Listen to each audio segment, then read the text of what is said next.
Oh shit! I'm coming, Charles! Hold on! If you guys could see what just happened over there. Oh my god! I'm coming! This is why we can't have nice things, Charles. Oh my god. Dude. I almost died. Alright, we're good. Oh my gosh. That thing went and almost flipped me over and okay. Yeah. ProAim sent us something we've been looking forward to. We've made our own versions in the past. Everyone's done a PVC pipe with some wheels. Guys, we're stepping it up. Stepping it up. We finally got ourselves a legit dolly. Should we just rip it open? Let's rip it open, dude. All right, we need something to cut things. This one, we can throw shit. We just did a Z-Cam video, if you guys haven't seen that. I had to be super fragile. Now we get to throw stuff.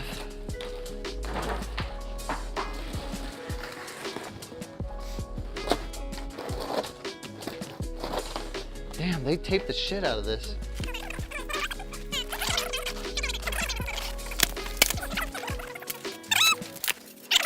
I want to throw shit.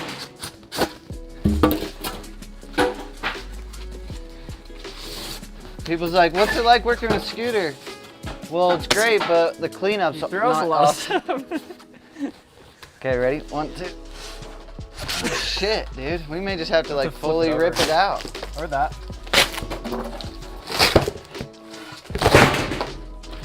That's That's more legit, dramatic baby. anyways, right?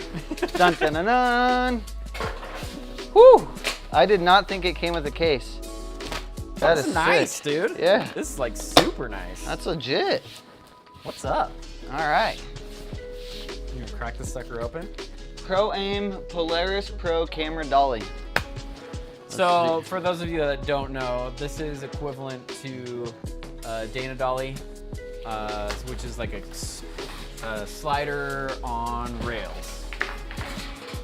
There we go. And we'll crack it open so you can see. That way we can open it towards you guys.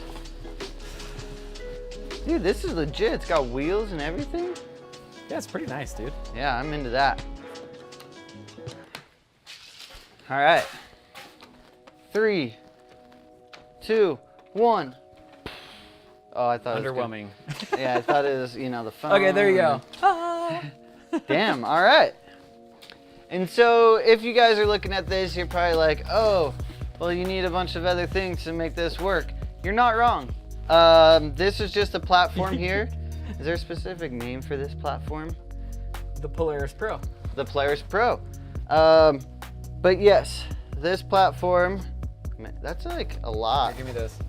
You got it? Yeah, open up that thing. Okay. Damn, it's heavy. Yeah, I was like, that's a lot. Yeah. Okay, so we're gonna explain how this works. Maybe you guys are familiar, maybe you're not. Maybe you're wondering what the hell we're doing. We're gonna explain it to you. What are these, Charles? This is your world. Yeah, so these are the bars that go, so this would go on your stand. And for those of you that don't know, you have two options. You have your baby pin here, or you can take this screw off and it'll go into a combo stand. So that's your junior pin here. Oh man. Do you just get greased? I totally got greased. You got greased, dude. Take 5. Thanks, dude. Charles got greased, dude. Which that's a little weird, but okay. All right, we're back. Okay. So you have your junior pin here, so you can go in both stands. And then what these are is to hold the rails that this will then slide on. So I'm noticing that this is squared. Is there a reason why that would be squared off? Yeah, first of all, it holds round tubing better. Okay. Second of all, you can use square tubing on it if you want. I don't think I've ever seen square tubing used on one of these. No. It's Probably not normal. because I'm trying to think of the word. What's the tubing called? Round tubing, speed rail. Speed rail. Yeah. Probably because on trucks they normally just have speed rail and it's right there. Yeah, on bigger sets we have speed rail all the time. It's on a grip truck. It comes standard on a grip truck. Some form of speed rail, but speed rail is also kind of expensive. And so if you want to, which is rad, is square tubing. You can get at just your normal hardware store, 1 inch square, and it's super like you can just cut it with a normal saw. All aluminum rails you can, but it's cheaper, and so you can use aluminum square rail or speed rail. Nice. Round. And then Any size, here, inch and a half to 1.25 inches. This would be your support. That's a middle support. So like we'll do these big spans, and I feel like if you go longer than like 5-6 feet, probably even 5 feet, you start getting a little bit of sagging in the middle, right? As the camera comes around, especially with how heavy this is, you're definitely going to get a little bowing in there. And so to take that out, you get another small stand, you lift up the center with this guy to help support the middle so you don't get that bowing effect. And it's also good to keep in mind, you want your camera heavy in these situations and you want your setup to be as heavy as possible, because that reduces the bumps and like little things that you can feel in the floor as you're going across. So that may be why they took a heavier approach with this, but we'll see. I'm really excited to get this thing on some track, throw a head on here, throw a camera on here. I mean, ProAim, let's be honest, dude. ProAim doesn't mess around when it comes to like their aluminum stuff. It is solid. It really rock is solid. I mean, like this is a big old hunk of aluminum, and it's heavy, yeah, but it's like you could probably beat the shit out of this, and it would be just fine. Right off the bat, I see they have a level in here, which most heads and things Bubble do. level. Let's slap that up so you can see bubble level. What's all this for? So this is where your camera head would go. Was there any adapters in here? I don't think there was. We can look. Let's look. Yeah. What's this guy? What's this for? So this, jokingly, is the hardest job in show business. We say that as an AC all the time because when you're throwing your head on a tripod, this is your castle nut. You'll throw it in the castle nut, right? Yep. Yeah. Not castle nut because it's not a castle nut, but your tie down. Tie down. Yeah. But yeah, you would throw that into the bottom there, screw it in, and 9 times out of 10, to find that little thread under there's you're reaching under. You never get it. It's difficult. And everyone gives you shit for it, and everyone's looking at you. Everybody's staring at you, waiting for you to tie down the head. And everyone's like, hardest job in showbiz. Yeah. So we'll take a look in here. You got that? Yep. See if this film, that doesn't come out. Doesn't come out. Okay, so that's it inside there. Yeah, so that's it. Sweet. It's a big case for... It's a lot. Like, I feel like there's some wasted space in there, maybe. I think there could be, yeah. I mean, it's a nice case, though. Let's see that side. How much do you think that weighs? Probably 35 pounds? Yeah. Close to that. So this would go on your speed rail or your square rail on top of stands on those things, or on apple boxes or whatever. The wheels are like rubber, they're soft wheels, so they'll take out some like nicks and bumps that you get inside of the aluminum railing. It also looks like the tops come off here, probably to replace and or clean the wheels. Which is nice. Anytime you see where there is a cleaning or replaceable option, I'm all about that. Yeah. I do like both handles that are up here, and then you also have other mounting points on here as well, because some operators like to have handles that they put in here, and so you can screw in a handle, or like if you're mounting lights, you can mount a light to the Dolly. You just give me a good thought. If you have a camera on here, you're fully built, everything's super heavy. A lot of the times you have to take off the head, do a few things if they're moving track around. I think in this situation, your 2 ACs or operator and AC could grab it with camera and everything. Totally. Move it to the side, let them move track and jump back on, which for me as an AC is night and day. If you've ever dealt with one of these that's not like that, it can be a pain in the ass. Totally, dude. Yeah, it looks like the wheels are like You just undo those bolts and you can replace them.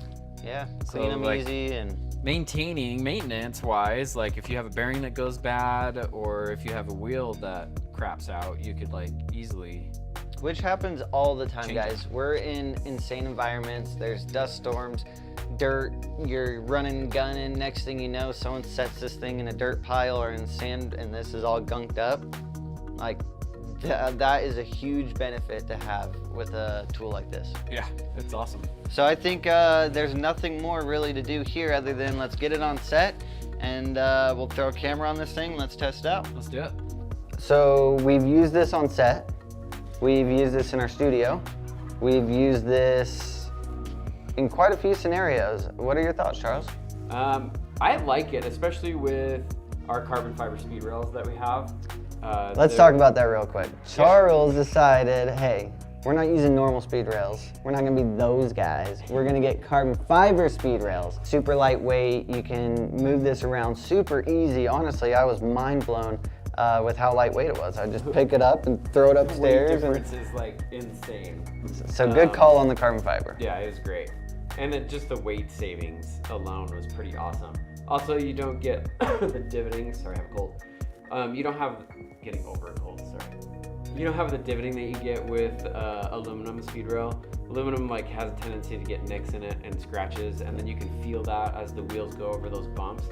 With the carbon fiber, you have to keep it in a sleeve so it doesn't get scratched and stuff like that. But the trade-off is, it is buttery smooth. If you've ever seen a grip with, what's that green stuff? The scratchy stuff? The green stuff? Like no, Scotch-Brite. Sandpaper. Sandpaper, but they also use Steel wool. steel wool. Yeah. But if you ever seen them like going down a rail and you're like, what are they doing? It's because there's little niches and you'll feel those in the wheels. So we wanted to avoid that. Yeah, so we went carbon fiber, which is great.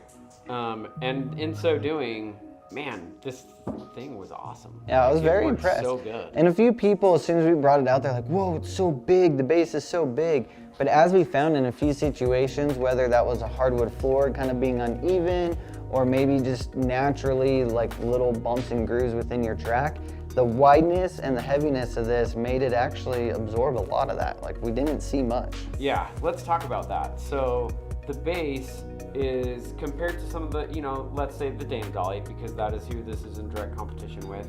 The Dana Dolly is a little bit smaller. It has more holes in it.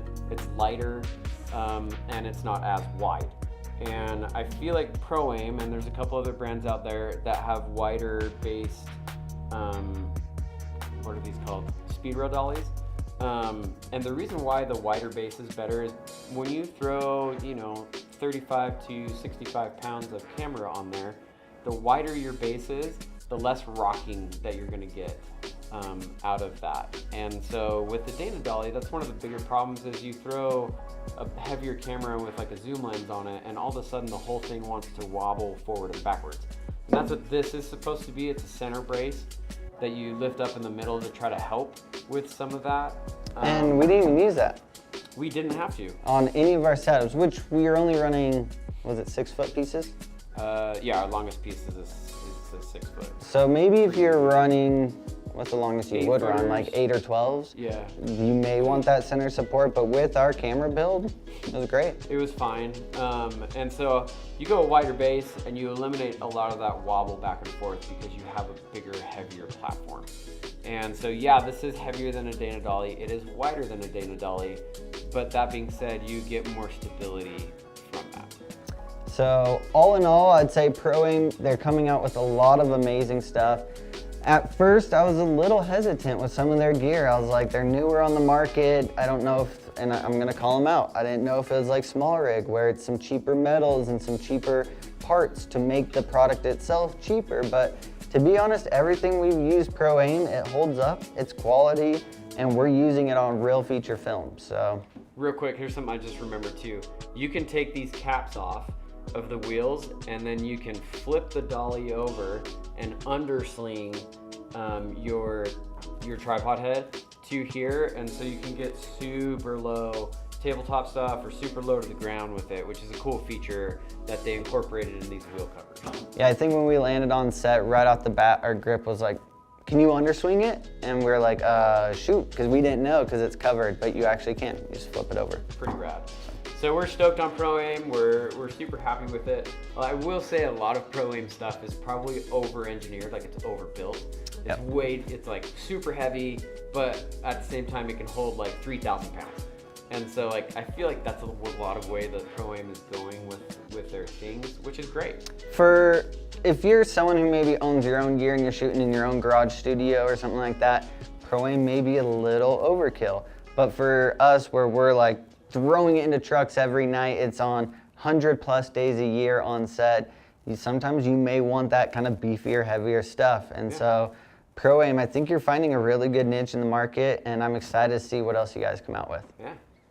So hopefully you guys enjoy this video, and we'll catch you on the next one. Get yourself a dolly. Yeah.